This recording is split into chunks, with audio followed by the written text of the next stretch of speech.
comment, my phone screener, Tamika Smith, technical producer Kirk Tanter. Some people think that's the same person. And remember, whatever you do, wherever you go, however you feel, tell somebody. Reverend Al told you personally, keep it real. Keep it real. Keep it real. Talk to you Monday.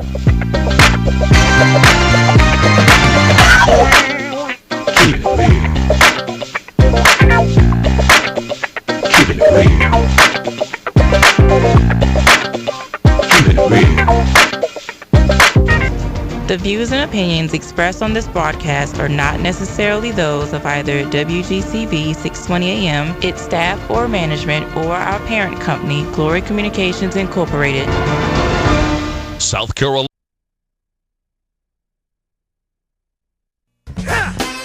Good God! I got to ask you what we need. Soul food. Henry Soul Food. No, we need it. Soul Food. Henry Soul Food. No, I like it. Soul Food. Henry Soul Food. No, we need it. Soul Food. Henry Soul Food. Hit me. Home of the sweet potato pie. Even the keenest taste buds will tell you the best food on the planet. Large enough to serve you and small enough to know you. So get the Henrys at 5431 Indian Head Highway, Oxon Hill, Maryland, or give us a call at 301-749-6856. Soul food. Henry Soul Food. What we need. Soul food. Henry Soul Food. Welcome to the Armstrong Williams Show, brought to you by Golden Crust Bakery, the fastest growing Caribbean-owned franchise in the United States. Golden Crust is committed to the delivery of quality food and excellent customer service. Visit them today at goldencrustbakery.com.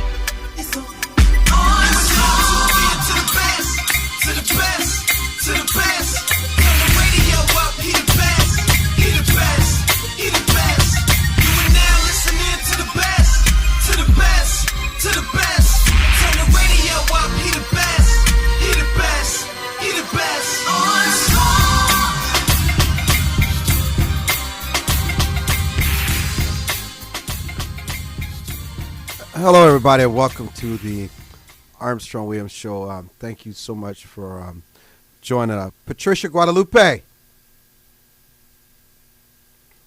Okay, Logan Delany. Here. All present and accounted for. Logan. What a sweet sound hearing your voice. Logan, so you were living the life of Riley today.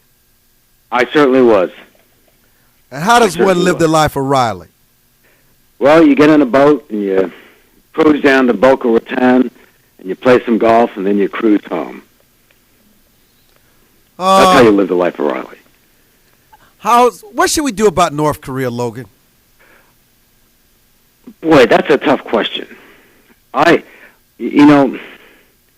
don't mean to second guess, but it seems to me that when you're dealing with a bully or somebody who's trying to act like a bully, you don't appease him. It seems to me that what you do with a bully is that you got to fight him back. You have to let him know that if he's going to throw a punch, you're going to hurt him. You're going to fight back. But fight back with what? Well, I'm just saying that we have to do, I think the fighting depends on how they throw the first punch. But they have to realize that if they throw the first punch, we're going to do a counter punch, and maybe two counter punches. Okay, and we have to make that clear. Appeasement has never worked in foreign affairs. You look at the wars that have been started, and by appeasement. And I go to World War II, which is probably the most famous example in recent memory, where we tried to appease the Germans when they and the Nazis when they went into Czechoslovakia, and the British Prime Minister at the time, who was the predecessor of Churchill, I think it was Neville Chamberlain, tried to go in and appease the Nazis and said, and instead of coming in and saying, "Hey, you broke our treaty, we have to defend Czechoslovakia," he went in and said, "Okay, we'll let you have that, provided you don't go any further." And what happened? A few months later, they went further. And eventually they went into Poland, and it wasn't until they went into Poland that the British and the French decided, hey, we are not going to stop the Nazis by appeasement. We had to stop them by actually fighting the war. But by that time, the Nazis had been able to gain strength and gain position, and it was a much tougher war than it would have been had the French and the English dealt with it up front, not with appeasement. Joining us now is Patricia Guadalupe, one of my favorite reporters. Patricia, how are you? We'd love to get your take on what should be our position going forward with North Korea. You just heard Logan's. Mm-hmm. Well, yeah. Well, thanks for having me on. I'm always glad to be on, and thank. Well, you know, it's a real disturbing situation what's going on over there, because we have a potential catastrophe on our hands if nothing is done. But then, the question is, especially in the White House, is, well, what exactly are they supposed to be doing? And that's the thing that everybody here in Washington is wondering about. Is the Defense Department, the Pentagon, has moved forces over there and set up forces in Guam and places like that. But the situation, I'm pretty sure that they don't want to get into a situation that becomes sort of a quagmire, which would happen in Iraq. And I think they're being probably a little overly cautious about what's happening over there and just monitoring it. But it could be really a really bad situation if nothing is done. On the other hand, the missiles that North Korea has, as far as the Defense Department knows, wouldn't reach the United States at this point, but that doesn't mean that they wouldn't go somewhere else. So that's really what they're looking at now, is looking for more international cooperation with this and making sure that any kind of situation is nipped in the bud, and that's why I think that they have Secretary Kerry running all over the place, literally. Okay, why don't you give us some insights into the culture of Kim Jong-un, and is this a bluff? Is he crying out for attention? The leverage of the Chinese and the Japanese. What can we say to the Chinese that can gain us some kind of stability in that region? Well, I think you point out something very important, and one of the keystones on how to deal with this issue with the Chinese. And the Chinese really hold the key to how the North Koreans, if they're rational, will act. And if the Chinese make it very clear that if North Korea does something which is provocative, they will not have Chinese support, then I have to assume that unless they have a death wish, they will accede to that, and will not do anything that's provocative. I agree. Especially with the whole Chinese involvement, and it really goes down to exactly what is it that they're thinking of doing over there with the regime, because a lot of it is bluster in the past. And so right now, as you pointed out, Armstrong, is is he just doing this to basically just get attention? And that's what everyone's wondering about right now. The key, like you said, is the Chinese, definitely. Well, one of the theories on why he's doing this is because he views this as a way of getting payoff and getting some ransom. And it's a very nasty game and a very dangerous game when you're trying to threaten nuclear attack with the hope of getting ransom. And if that's the case, American policy since the time of the Barbary pirates, going back to the early 19th century, is, millions for defense, but not 1 cent for tribute. And that's been a very good policy because you don't have people going around kidnapping Americans and trying to hold America for ransom because they know that our policy has always been millions for defense but not a cent for tribute. So we have to be very careful not to disrupt that policy and to make it clear that Americans don't pay ransom. And I think the Chinese are the key to that. Absolutely.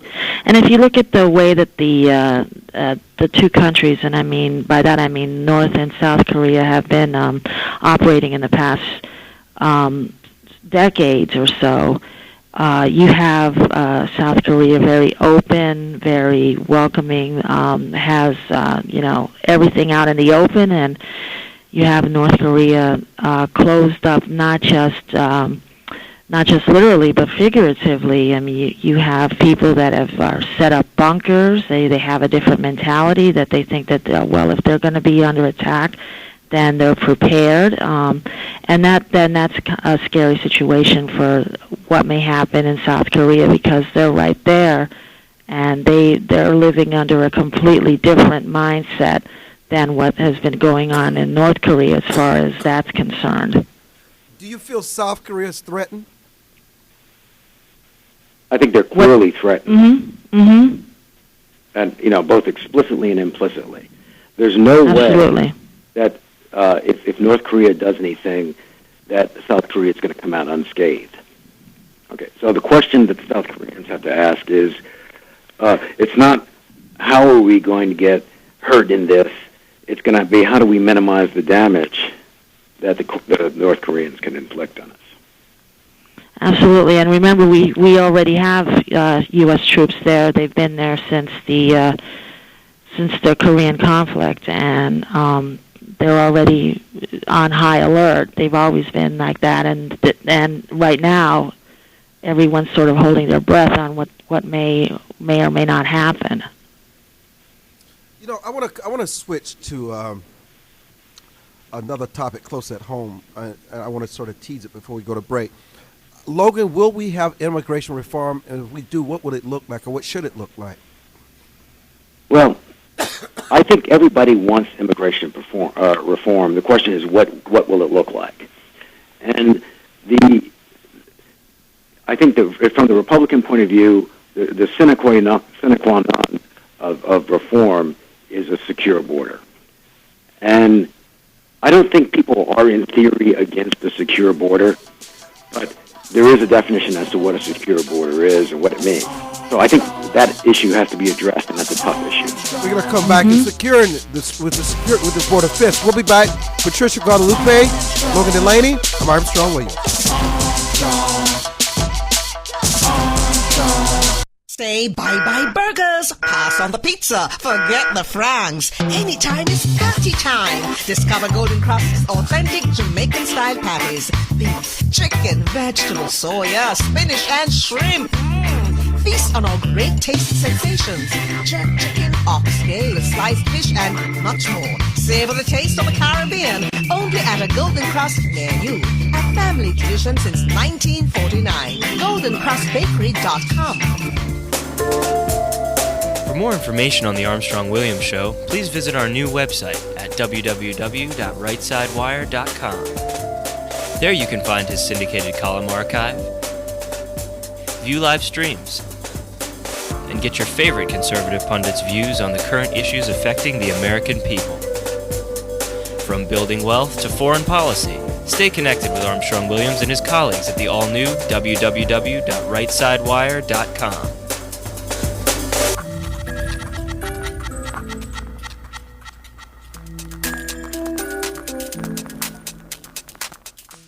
Hi, this is Armstrong Williams. What does it mean to be conservative? Freedom of speech, freedom of free enterprise, freedom of assembly, less government, less taxes. As a matter of fact, a flat tax. Everyone should pay proportional tax. It doesn't matter whether you make $100 million or $10,000. Everyone should pay their 10%. Everyone should have something at stake in this American economy. I'm Armstrong Williams, expressing what we mean by conservative traditional value. Does your school, team, church, or charity need a new fundraiser? Do you need to work out of your home or part-time? Are you a small business that can use an additional revenue stream? Then you need Yellow Llama. Do you need affordable web services or tools to enhance your existing business? Are you a graphic artist who wants to create a revenue stream with your art but not get ripped off? Then go to www.yellowllama.com. America must change course if we hope to survive and save the American dream for our children and grandchildren. How do we fix Social Security and Medicare? How do we cut government spending? How do we reform health care? How do we simplify the tax code? The Heritage Foundation has a bold plan that tackles these tough problems using common sense solutions that leave partisan politics on the sidelines. Find out how we can save the American dream at savingthedream.org, paid for by the Heritage Foundation. Hi, this is Armstrong Williams with an opportunity to own a piece of paradise in Nassau, Bahamas. Spectacular land prices, 8,000 square feet, 20,000 square feet lot, affordable prices, hilltop properties with views of the magnificent sea. Just call 242-677-3120 or 3121 or go to info@rightsidewire.com and leave your information. Where heads of state, sports, entertainment, and political celebrities meet. You're listening to Armstrong Williams. So, Patricia, what is the pathway to citizenship? How do we secure 100% of the borders? How do we address the guest worker program? And how do we bring Senator Rubio to the party to embrace fully this immigration reform? You know, that's the key question or questions in this whole immigration reform debate, because we have to remember that the proposal that they're working on, the Gang of Eight, 8 senators in the U.S. Senate working on this particular proposal, they're saying that immigration laws have to be fixed, and the immigration laws or the immigration system is broken, but that we need to have a completely secure border before we even think about doing anything about the undocumented immigrants that are already here. And the question is, what do they mean exactly by a completely secure border? That's going to be the devil in the details, and we also have to remember, too, that just because this is one version that they're going to present probably next week, we still have the House to deal with, the House of Representatives, and their version may be completely different. I mean, I think this is going to be a longer process than most people anticipated, and I would imagine that a lot of the groups that are promoting the immigrant rights groups are not going to be too pleased with the way that some of this is going because of the focus on border security. And that's going to be the big question, is what exactly do they mean by completely secure? And that could mean continuing building the fence along the entire border. Does that also include Canada? I mean, there's a lot of questions about this that we really are not going to be able to address all at once. Even when the proposal comes out, I'm sure there's going to be a lot of questions about it. Logan, can we secure the borders 100%? I doubt it. I was just cruising up the Florida coast this morning, and one of the boats that was going with us got stopped by the Coast Guard, and they were searching them, and they also had a submarine hunting vessel, looking for these submarines. Now, this happened to be drug interdiction, but it's part of the same problem. Mm-hmm. There's no way for our border to be 100% secure. So what we have to do is to figure out statistically how we make it as secure as we can do practically without impinging on the rights of American citizens, and so you don't, if you're an American citizen just cruising up and down the coast, you don't get your boat boarded by the Coast Guard or the DEA. But that's the balance, and that balance will change over time, and it really depends on what the threats are. And if you have one kind of, if the problem is on the Mexican border, which is, 98% of people would agree that that's where most of the problem is, we have to figure out how to deal with that. It may be a fence, but it may be other things that we do with the Mexicans, so the Mexicans control what's happening on their side of the border. So I think, as Patricia said, the devil's going to be in the details, and I don't think anybody has a complete answer as to how you're going to make a perfectly secure border. Exactly. And because this is going to be such a long process, I mean, let's say that everybody agrees that the border is completely secure, whatever that may mean, then you have the whole issue of the guest workers, which are not included in the undocumented immigrant population that's already here. And then you have the undocumented immigrants that are here already. What's going to happen with them? Because there's all sorts of subgroups within that, including children who were brought here and at a very early age who consider themselves American in every sense except for their legal status. It's really an incredibly complicated issue that I don't think is going to get resolved anytime soon.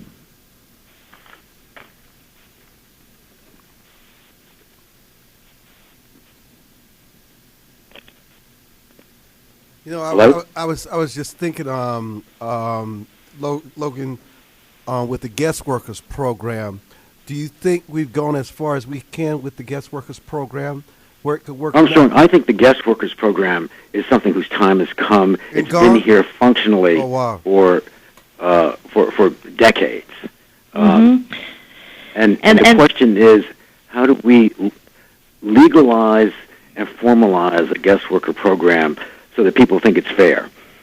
Yeah, and remember that this guest worker program, at least the way that it's conceived so far, is for low-skilled, agricultural workers. It's not a program like the business sector supports to have a larger amount of visas for high-tech people to come. And that's one of the things that people like Mark Zuckerberg at Facebook and other folks are working on, to increase the number of visas for professional foreign workers. And that's a whole nother issue that, some American workers are saying, well, why are we bringing in these professional people? Why don't we have them from here? And the business sector says, well, there aren't enough people that are trained. I mean, it's a constant debate about this kind of stuff.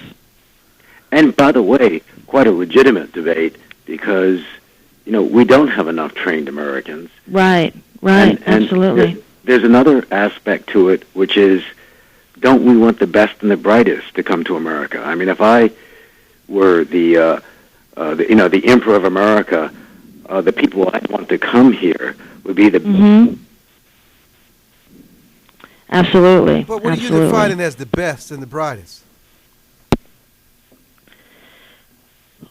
Well, I would imagine that would mean the person who is the best qualified for that particular position. But then when you bring somebody in who is considered the best and the brightest for that particular position, a lot of times if they come in with a visa from abroad, they're getting paid less than somebody here would get paid. And so that's another part of the debate is, well, you may be bringing in the best and the brightest, but you're not paying them what you would pay an American worker. And these are all of the discussions that are going on in Congress and within the business and the civic sector of what's going to happen with immigration, because it's not just about the undocumented workers, it's not just about the border, it's about bringing in the best and the brightest from around the world and the impact that may have on the U.S. economy,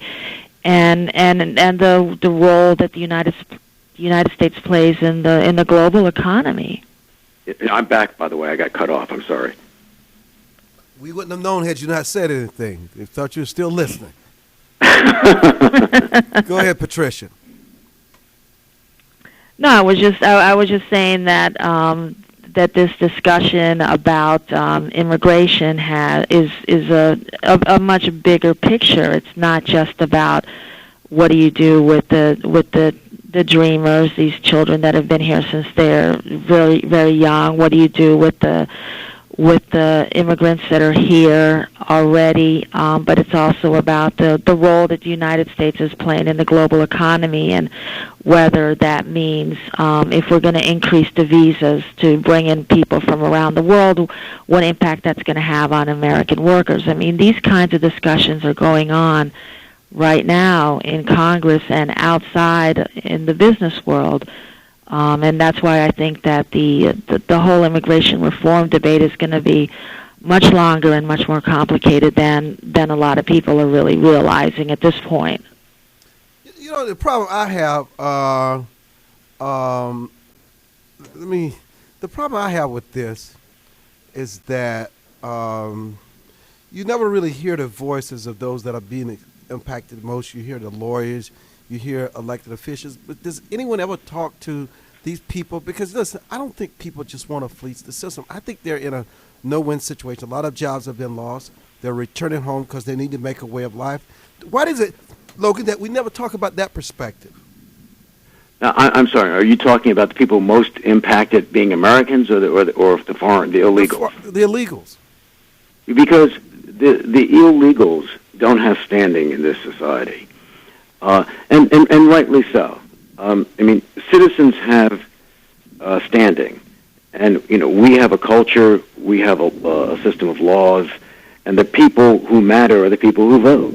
The people who don't, if you're a politician, don't matter. So, and that's why I think it's important when people say, well, I voted for the president because he needs to do something about immigration because we voted for him. But we have to remind people that it was the citizens that voted for him.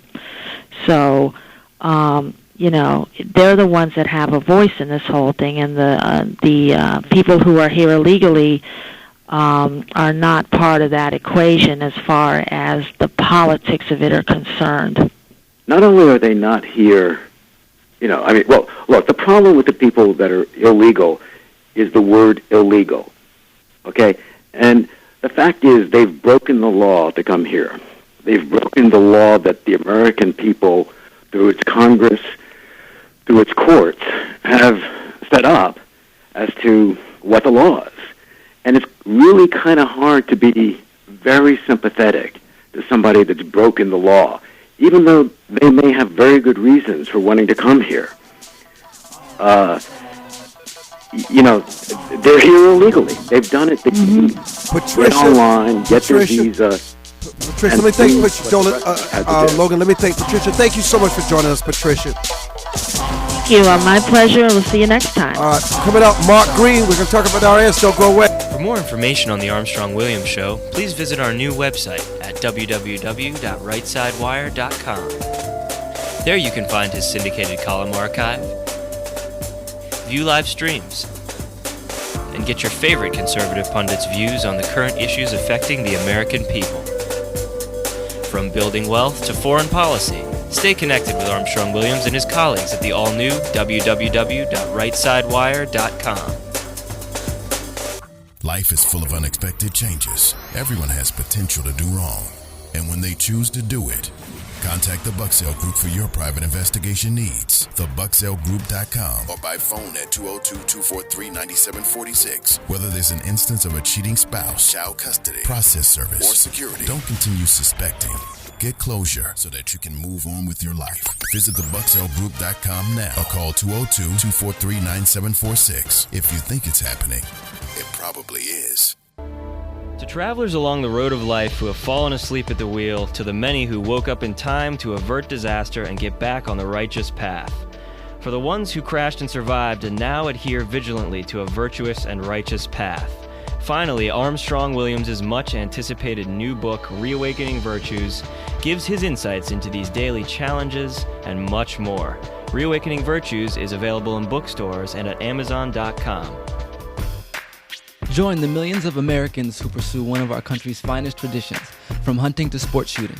Since 1871, the NRA has grown as a service organization involved in all aspects of shooting sports and is a proud defender of the Bill of Rights. Join today to begin taking advantage of exclusive membership offers and discounts, including up to $25,000 in insurance coverage. Contact the NRA today. Call 1-800-672-3888 or visit nra.org. Most Americans simply have never been taught the basics of money management, let alone how to secure their financial future. But there is hope. Financial Education and Literacy Advisors, also known as FELA, does what others don't. FELA teaches financial education. If you'd like more information about providing a financial wellness program for your employees, or a credit-bearing college course in personal finance, or other valuable programs, please visit myfela.com.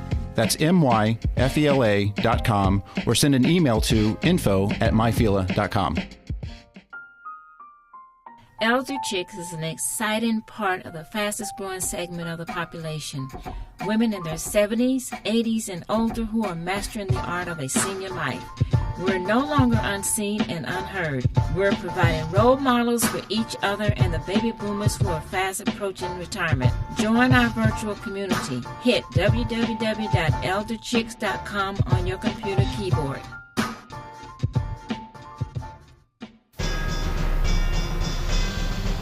Where heads of state, sports, entertainment, and political celebrities meet. You're listening to Armstrong Williams. So, Logan, I know you're going to be excited because Monday is tax day, and we've got Mark Green on the line to talk about taxes. It seems as though every time we book Mark Green, you're somewhere lurking. Hello, Mark. How are you today? How you doing, sir? You remember Logan, don't you? No, actually, I'm the other Mark. Oh, you're the other Mark. Well, Logan's favorite topic is the IRS. And you know what I'm going to do? I'm going to let Logan, I welcome the guest. I'm going to let Logan ask the first question. Well, Mark, I just noticed how much President Obama paid in taxes. He paid about $120,000. And how much? What's that? How much did he pay? He paid $120,000. Oh, that's ridiculous. That's all he paid? That's all he paid. You're kidding me. I'm just, I just, it just came up on the internet here on what his tax payments were. No, coincidentally. Are you surprised about that? Mark, he's talking to you, man. To be exact, he paid $112,000 in 2002. Okay, let me back up and reel a lot of folks in. This is Mark Green with the Internal Revenue Service Public Affairs Office in Atlanta, Georgia. We know. We don't know if I'm on the right call or not. No. I'm discussing last-minute tax tips to help out folks in South Carolina. That is a last-minute tax tip. How do you pay so little money when you make all that money? The president's effective tax rate was 18.4%. How do the rest of us get that kind of effective tax rate? Well, he's not going to answer. That's not fair to him. Give us some last-minute tips, Mark. I'm sorry. You're right. I'm up here going, okay, what's the punchline of this? We're not going to be. We got to be. Well, you know what the real punchline is? The real punchline is, if you really look at, he gets free housing, not taxed. He gets free transportation, not taxed. He gets vacations, not taxed. I mean, you think of all the things. His real income, it's tens of millions of dollars, and his tax rate for that, $112,000. He's not making tens of millions of dollars. Come on, Logan. Hey! The effect, the cost to the taxpayer. Let's not make this about the president, Logan. Let's not make this about the president. Mark has given his time. We want to be gracious.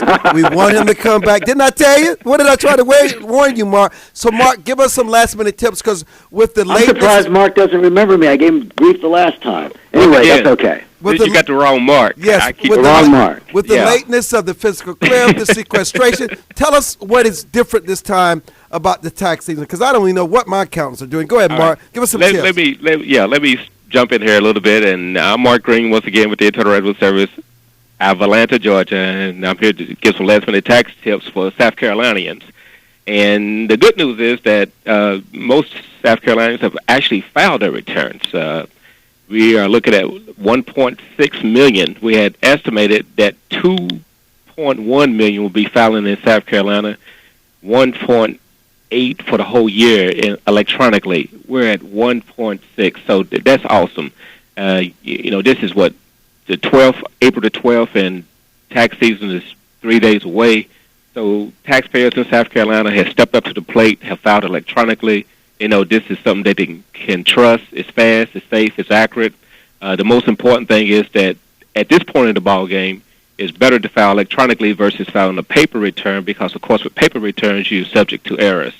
The good news about electronic filing is once you transmit that return, you can count on getting some form of acknowledgement saying we have received your tax return, and you have the comfortability of knowing not only have we received your tax return, but the information that you have submitted is correct.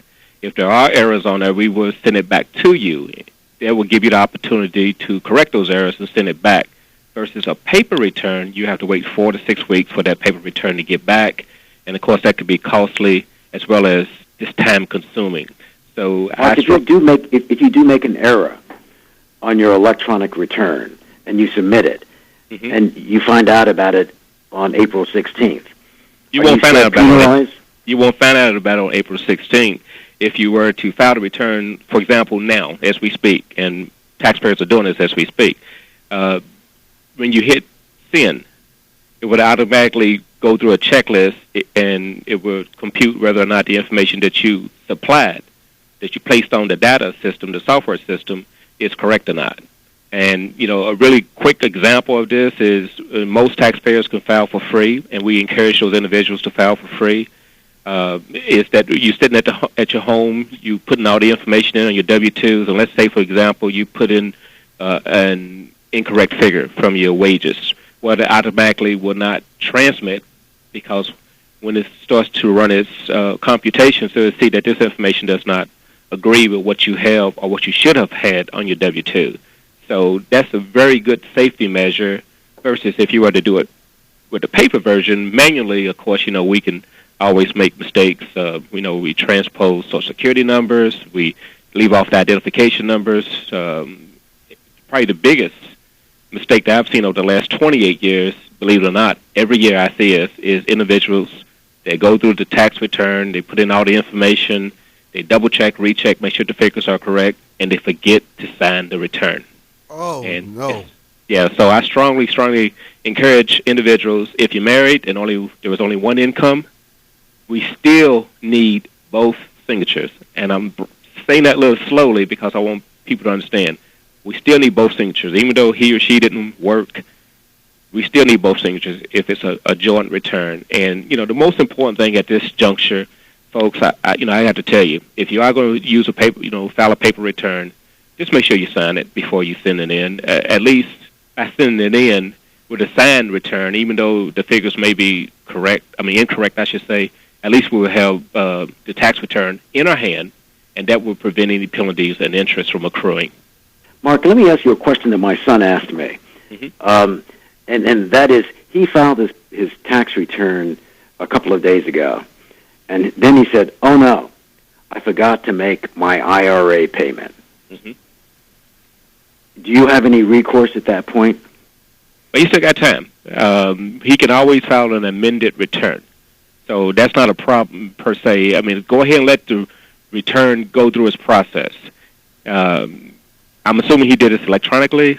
Yeah, he did it electronically. Okay, great. All right. And without getting into personal matters, we can find out what he actually did, if he did claim it or if he didn't claim it. And feel free to give him my number. Okay. I'd be more than happy to talk to him personally to find out exactly what happened. Okay. That happens. Individuals leave off W-2s. They forget to input expenses, deductions, you name it. And he actually forgot to put his IRA payment into the bank. He forgot to make a contribution. He forgot to make his contribution. So he wanted to make his contribution. And is it too late? Or can he make it Monday? Yeah, he still have time. I'm assuming, once again, don't want to get into too much disclosure talking about your son, but I'm assuming that's going to be taken care of before Monday. Okay. Then you can do it. Okay. once again, he feel him to call me if he has any questions off the air, and be more than happy to discuss that matter with him. But, I think at this point, what I would caution all taxpayers to be aware of is that, don't panic. Slow down. You have options, and you have two options when it comes to midnight, April the 15th. Those two options are file your tax return or request for automatic extension for an additional 6 months, which gives you up until October the 15th to file your return, not to pay, to file. And by doing either one of those things, it will prevent penalties and interest from accruing. The penalties can be anywhere between 5 to 25%. So that right there is a cost savings because by filing something, it takes you maybe 2, maybe 5 minutes at the most to go online, visit our website at irs.gov, click on electronic filing, and file an extension. And by doing that, that's going to save you money, penalties and interest, that is. 2 minutes out of your schedule, and 2 to 5 minutes at the most. And Marco, when would you have to pay a 25% penalty because you forgot to file? Well, it depends on how much you owe. It's based on how much you owe, but when would you have to pay it? It's because individuals, unfortunately, April 15th comes around, it's like, oh man, I forgot to file, and I owe money. Well, I get to it next year. I hear it every day. The most important thing, if you don't remember anything else, after you file your return, notice I said after you file your return, if you owe money, communicate with us. Give us a call, write us a letter, just talk to us. Explain to us that you don't have the funds right now, you'd like to be set up on a payment agreement. We will work with you individually to find out what we can do to resolve the matter. What you should not do, I repeat, should not do, is just set the information to the side and think that it'll go away. It doesn't work like that. So that's very important to file something by April 15th midnight, whether it's your extension or your tax return, to avoid those penalties and interest. And at the same time, if you owe money, send in at least 90% or as much as possible that you have along with that tax return if it's not the full payment. We have some taxpayers, of course, who know exactly how much they owe. It's just that they're waiting on a form, or they're just don't have the time to actually complete the entire return, but they are sending the exact amount, and that's fine. Hold that point. We're going to continue this conversation. Others are going to chime in about tax day coming up. Logan Delany, oh yes, he's in the house. Mark Green from the RS, and he's coasting now. No more puppy rice from Don't Go Away. Our phone line's open.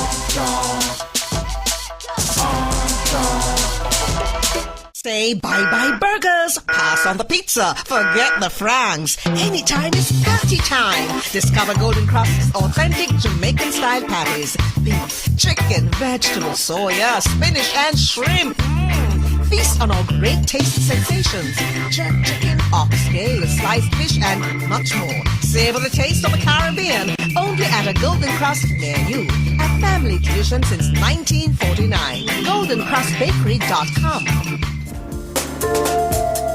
For more information on the Armstrong Williams Show, please visit our new website at www.rightsidewire.com. There you can find his syndicated column archive, view live streams, and get your favorite conservative pundits' views on the current issues affecting the American people.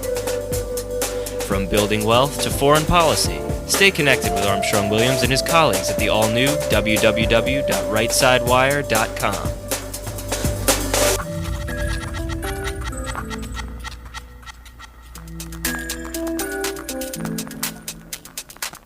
Does your school, team, church, or charity need a new fundraiser? Do you need to work out of your home or part-time? Are you a small business that can use an additional revenue stream? Then you need Yellow Llama. Do you need affordable web services or tools to enhance your existing business? Are you a graphic artist who wants to create a revenue stream with your art but not get ripped off? Then go to www.yellowllama.com.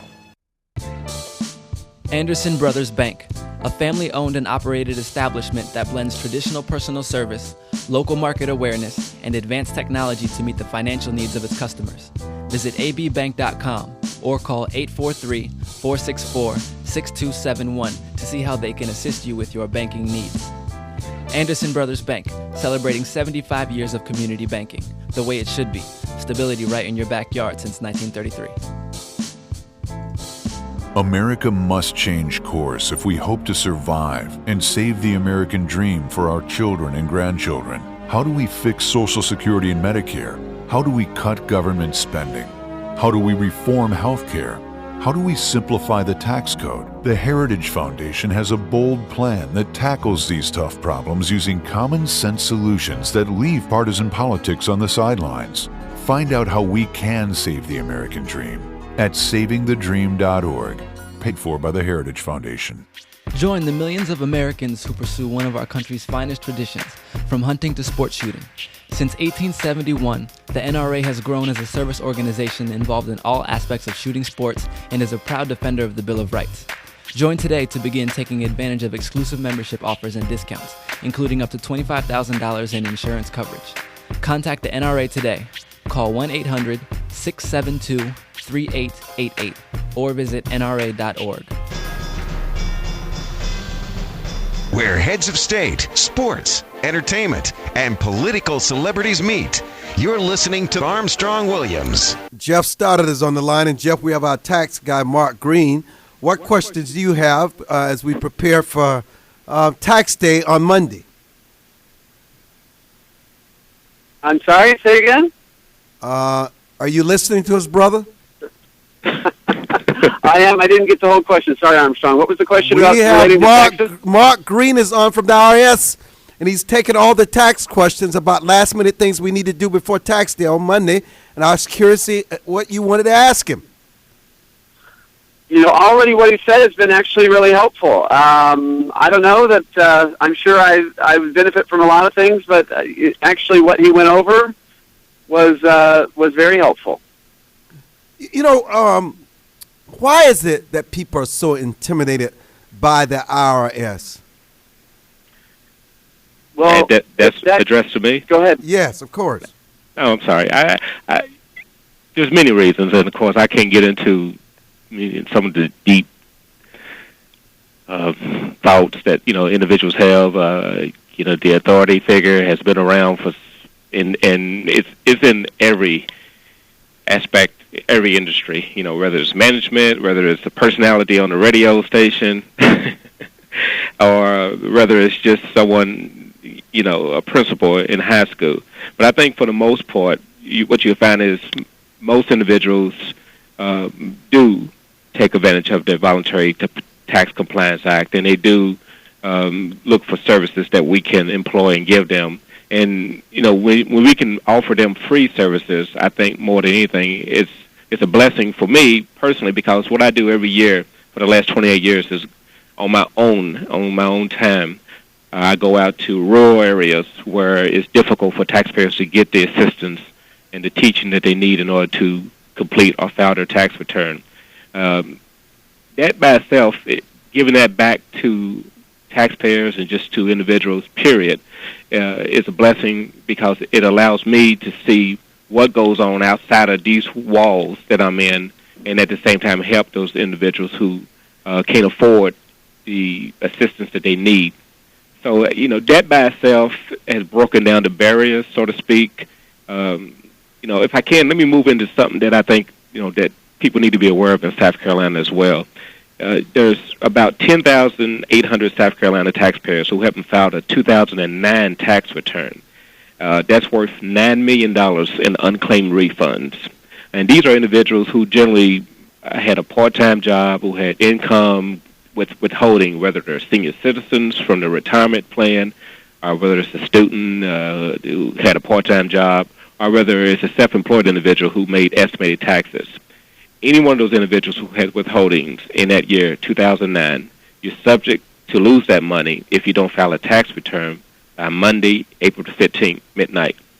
And normally these individuals may have fallen underneath the threshold of filing a tax return because they didn't make enough. For example, in 2009, if you made less than $9,350, you were not required to file a tax return. But if you had any withholding, that's your money, and you can get that money back if you file a return. The statute of limitation is running out. April 15th is right around the corner here, so we definitely want those individuals to take advantage and get that money back. Otherwise, that money goes back to the United States Treasury. So that's your money. File a return. Get your portion that you deserve. The average refund can be $530. Quite a bit of money. Logan? One of the things that Mr. Green here is suggesting is that you trust the IRS. My tax advisors give me contrary advice, which is, give the IRS only what they ask for, view the IRS skeptically, use a third-party intermediary when discussing the IRS, and make sure all of your rights are protected. Now, this is contrary to what Mr. Green is saying here. Why is there a disconnect? I can only speak for where I sit. I can't speak for a CPA, a tax practitioner, or anyone else. But what I can say is that we are fair. We work with each individual. We have three goals in mind. It's called the 3 C's: the cost, cure, and compliance. What's the cost? How can we cure this? And then compliance, so it don't repeat itself. This goes back to another example, if I can use it. For these individuals who normally get large refunds every year, this is just a suggestion. Why don't you decrease your withholdings and have more money being applied to your paycheck each pay period, rather wait until the end of the year and get a large refund? Likewise, if you owe money every year, increase your withholding. Therefore, you would have more money to offset any tax liability. So these are suggestions. I can't tell you exactly what to do. Your tax preparer will tell you that, I hope. He or she will give you some sound advice, especially for those individuals who receive very large refunds every year and those individuals who have a tax liability every year. That's my hope that they would do. I think that's great advice. Could you tell us, what is the interest rate that the government pays on their tax-free loan from people who get, who over-withhold? And if you under-withhold, should not the interest rate that you pay be the same that the government pays you? I don't have that information, but I will tell you this. For those individuals who fall in that category where you have a large refund every year or that you owe every year, visit our website at irs.gov, check on the withholding calculator. From there, you can determine how much you should have taken out of your paycheck each pay period. Enjoy that money now. Unfortunately, well, I can tell you that the interest rate is 0. Okay. Well, what I'm saying is the government, when the government keeps your money, they don't pay you any interest on it whatsoever. Well, but if you end up owing the government money, you end up paying a considerable interest, depending on what Treasury bonds are going for.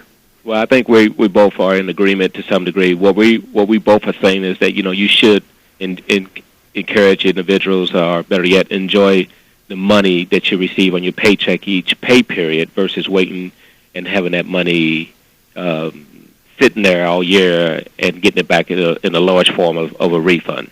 Yeah, and in other words, if you want forced savings, so you have savings at the end of the year, don't use the U.S. government as your bank. Go find yourself a good savings bank, a good savings account where they'll pay you some real interest. That sounds good. And I think most tax CPAs, tax preparers, and road agents, those individuals will give you that sound advice. Speaking of enrolled agents, tax preparers, while we are on the subject, choose wisely. Choose a preparer who's credible, knowledgeable, accountable, one who has a prepared tax identification number, who has at least registered with the Internal Revenue Service and has some form of a communication going back and forth.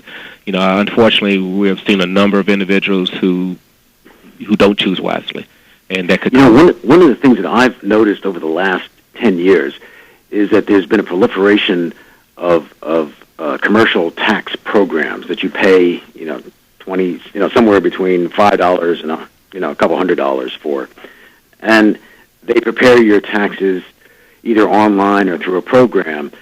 There's some ones with, that we've all heard of, like Quicken or TurboTax, and And the question I have for you is, how reliable are those tax programs that are commercially available to most taxpayers? Now, if you're speaking of retail software packages that you can pick up in some of the discounts, well, I won't call it. That's what I'm talking about. Yeah. Okay, yeah. Those packages are protected in the sense that they are tested and retested to make sure that the information that they supply in the software package goes through quite a bit of testing with the Internal Revenue Service to make sure it's accurate. What happens is when you load that information onto your laptop, your computer, the information, if there's updates that's needed, you have to download those updates in order to make sure that everything is leveled and balanced and up to date before you can use it.